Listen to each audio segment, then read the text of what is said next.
Voilà, donc bienvenue à bord de Jam. Donc on a une jupe ici chantier.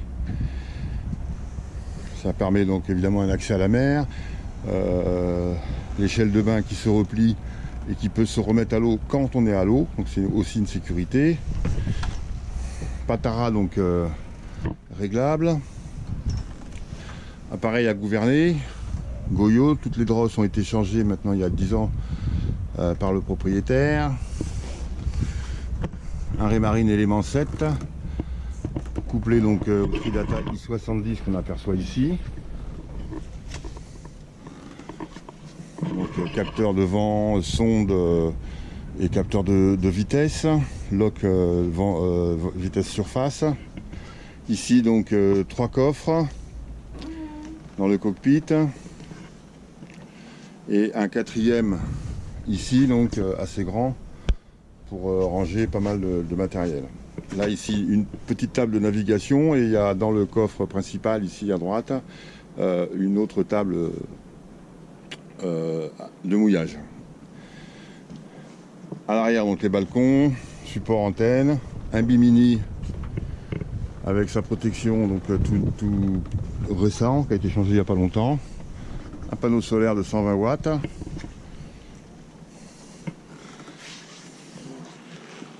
Donc ici on aperçoit les winches donc de gestion du génois, une grande capote qui protège tout l'accès au cockpit, capote de roof assez carré mais très pratique, qui abrite très bien la navigation, avec 4 winches au piano, on voit pas très bien avec le soleil, les coinceurs adéquates avec les commandes chariot, commande de la GV, commande de la bordure et puis de la balancine du tangon et également le halba de tangon. Et puis de l'autre côté, 2 winch, un donc pour le réglage de la drisse de génois. Hop, pardon, et puis évidemment pareil, chariot, commande tribord du chariot, le GV, halba, le GV. Il y a une drisse de spi qui revient ici, l'autre est au pied du mât, et donc la drisse de génois qu'on détend et qu'on retend à chaque navigation. Voilà. Accès donc à l'intérieur du bateau avec un support avant plexiglas et 2 portes et en 2 battants. La capote est ouvrante à l'avant pour une meilleure circulation d'air et elle sert également donc de main courante. Les passes avant sont très larges sur le Sun Legend. Ici la commande donc rail de la grande voile, vous voyez un peu l'envergure, donc ça permet de déborder au maximum et puis de rentrer un peu donc pour faire du pré. C'est un très bon bateau de pré. La baume donc a été changée il y a 5 ans, ainsi que la voile, le lazy.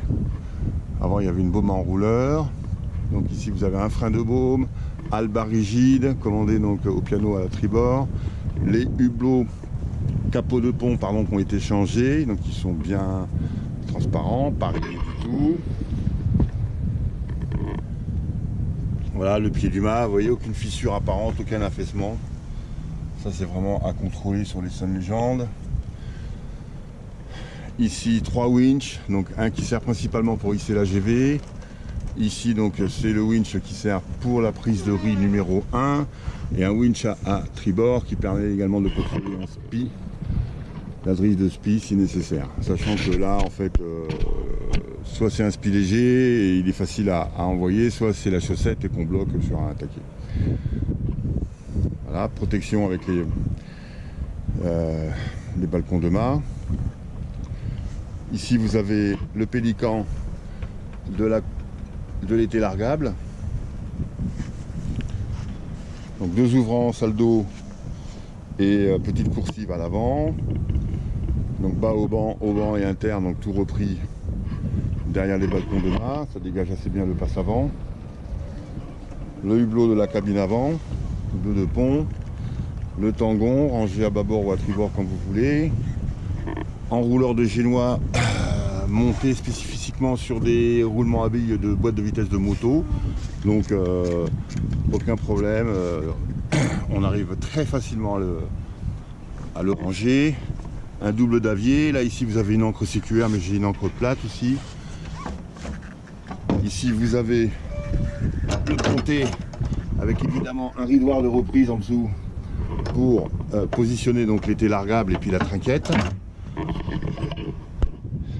Un guindeau, l'Aufant Tigre, un 1000 watts qui fonctionne très très bien, avec 60 mètres de chaîne, Galva et 60 mètres de câbleau, ici rangé à pause tout le temps, avec un tendeur de chaîne donc pour les mouillages et la brinque-balle du guindeau, ici présente. Voilà, la commande électrique passe par le hublot avant, pour pas être en permanence dans l'humidité de la baille avant, parce que le Sun Legend quand même mouille un peu. C'est un bateau rapide, un bateau de près, pas très haut, ce qui lui fait un fardage extrêmement limité. Et donc la commande du guindeau a été ramenée dans la cabine avant. Voilà, il suffit de la passer par le hublot et elle est comme ça sécurisée. Voilà, le mât, donc je sais pas si on va apercevoir le cintre du mât, sachant qu'ici là pour l'instant à poste le patara est détendu. Des marches qui vous permettent de monter tout seul en haut avec un système de bloqueur sur les deux drisses, sur la drisse de GV, sur la balancine en sécurité. Tout a été démonté il y a 5 ans, les réas en haut changés. Donc la GV s'envoie très très facilement, presque comme un dériveur à 470. Et puis les deux réglages, c'est une GV à 2 ris. Le premier riz c'est 1 riz et demi, le deuxième riz c'est l'équivalent d'un troisième riz. Donc il n'y a que 2 ris à prendre, ils sont automatiques et on les prend au pied du mât. Il y a des repères, c'est très facile à faire. Voilà, donc les réas ici sur le pont qui renvoient tout à l'arrière. Enfin, la partie des commandes arrière, la capote, vue de l'avant. Et on revient sur le passe avant de tribord avec la nable de gasoil. Il y a 3 réservoirs d'eau. Donc 450 litres d'eau, 180 litres de gasoil. Le cockpit avec son tech synthétique. Et la partie apparente avait été repeinte aussi.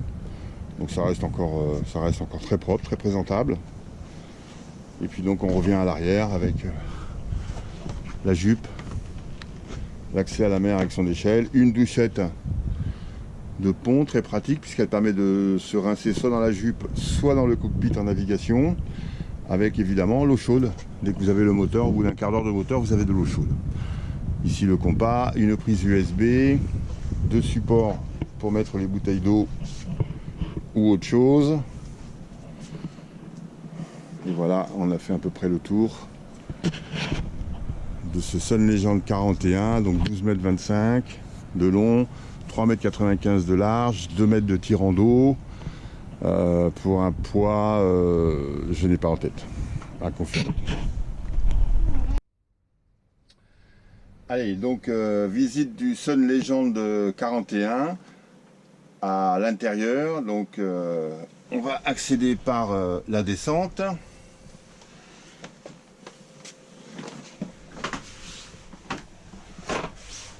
Donc il s'agit de la version standard, 3 cabines. Donc quand on arrive dans le carré, donc on va trouver à bâbord donc là la cuisine qui dispose donc d'un bac avec 2 éviers.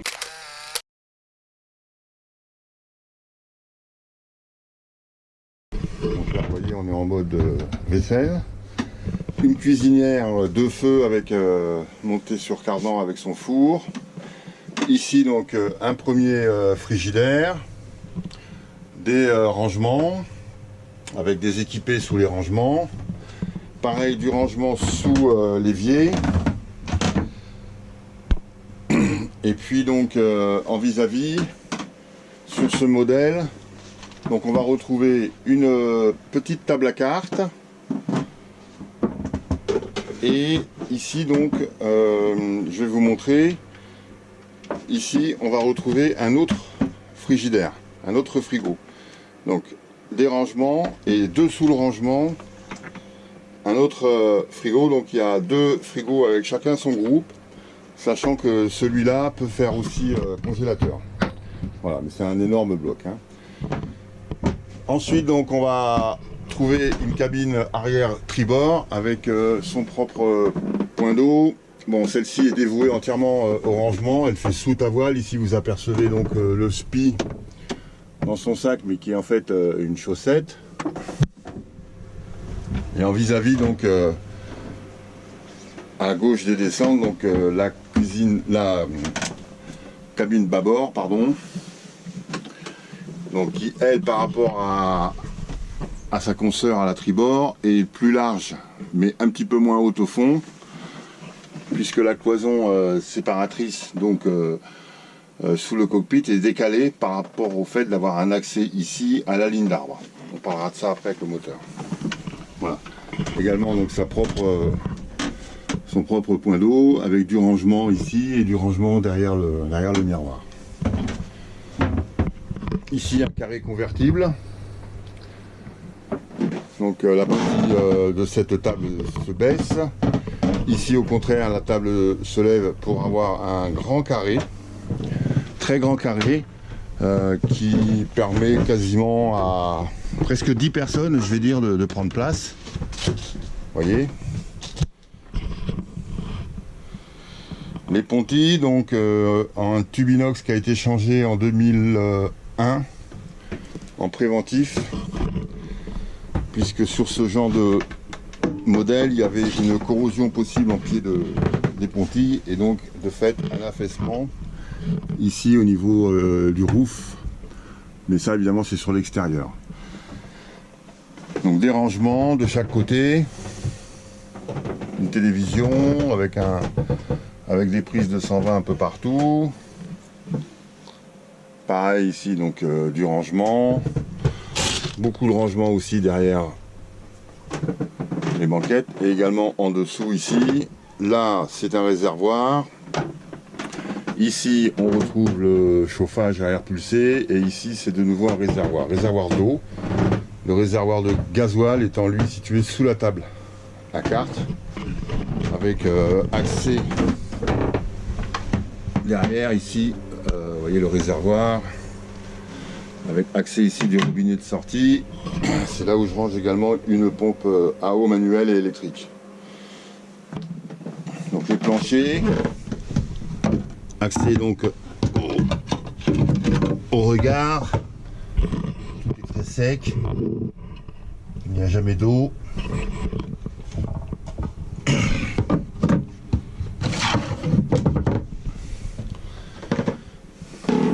Donc ici on arrive au placard à cirer avec ma foi de quoi ranger. Alors, sur un autre modèle, ce placard est situé derrière la table à cartes, à droite de la descente. Et ici, donc, une salle de bain complète avec le toilette à eau de mer, l'accès au van derrière, du rangement en haut, de la ventilation, et puis en bas également une sortie chauffage air chaud et un regard avec une pompe électrique pour évacuer donc les eaux de la douche, les eaux grises. Et ici donc la cabine propriétaire avec une petite desserte, toujours du rangement, des équipés à bâbord et à tribord. Pareil également un équipé de rangement, un hublot très bien pratique pour la ventilation. Et puis en dessous également donc vous avez que des coffres pour faire du rangement. Ou du stockage, on peut y mettre, moi j'ai un SPI léger là-dessous que je peux envoyer avec le sac directement par le hublot. Voilà. Et au fond à droite, c'est la commande relais qui a été ramenée ici du guindeau pour être à l'abri et non pas dans la baille à mouillage qu'on aperçoit devant. Donc voici maintenant une vision donc en sortant de la cabine avant. Voilà, et toutes les boiseries donc sont quand même très bien faites avec des entourages de portes. À la base, donc c'est une finition dit tech clair de l'époque.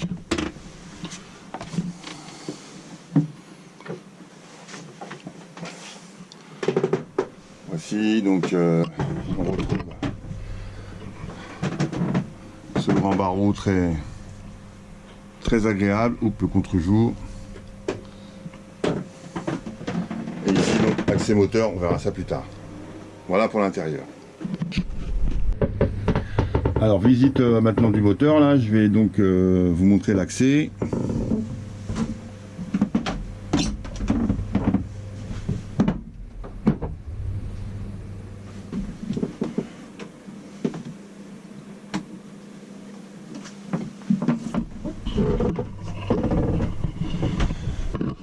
Donc le moteur, il a été changé. C'est un Soleil diesel 62 chevaux avec refroidissement par échangeur entre l'eau de mer et un circuit interne, et également donc en même temps chauffage du boiler, puisqu'il y a un boiler à eau chaude moteur et électrique, donc pour produire de l'eau chaude. Donc ici vous avez la pompe eau de mer avec roue échangée et roue de secours. Ici la pompe à eau moteur, alternateur, les accès faciles ici pour faire les vidanges, changer les filtres à huile, les filtres à gasoil, accès sans problème en haut pour le niveau d'huile et le niveau d'eau. Voilà, il y a un petit éclairage aussi de la soute.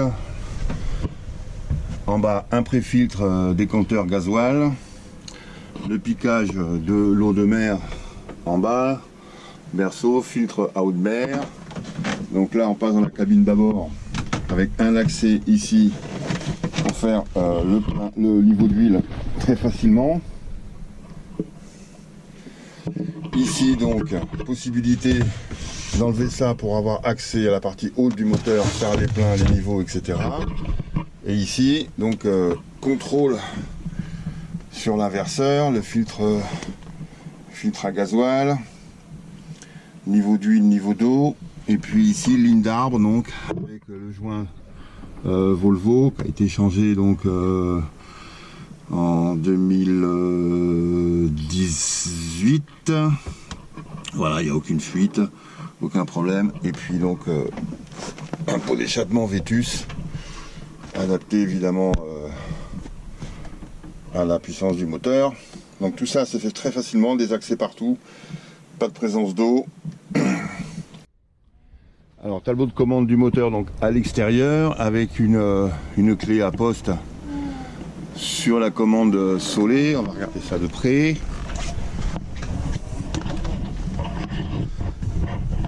Ainsi donc là, préchauffage.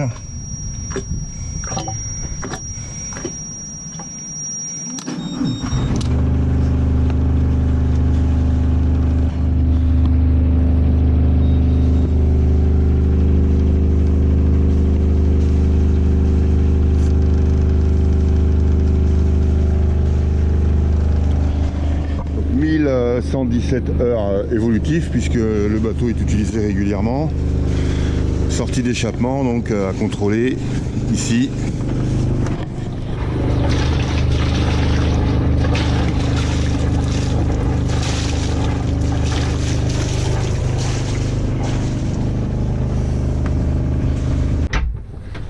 Alors la table à cartes, donc ici nous avons la VHF couplée avec un GPS Garmin 521S avec une cartographie atlantique.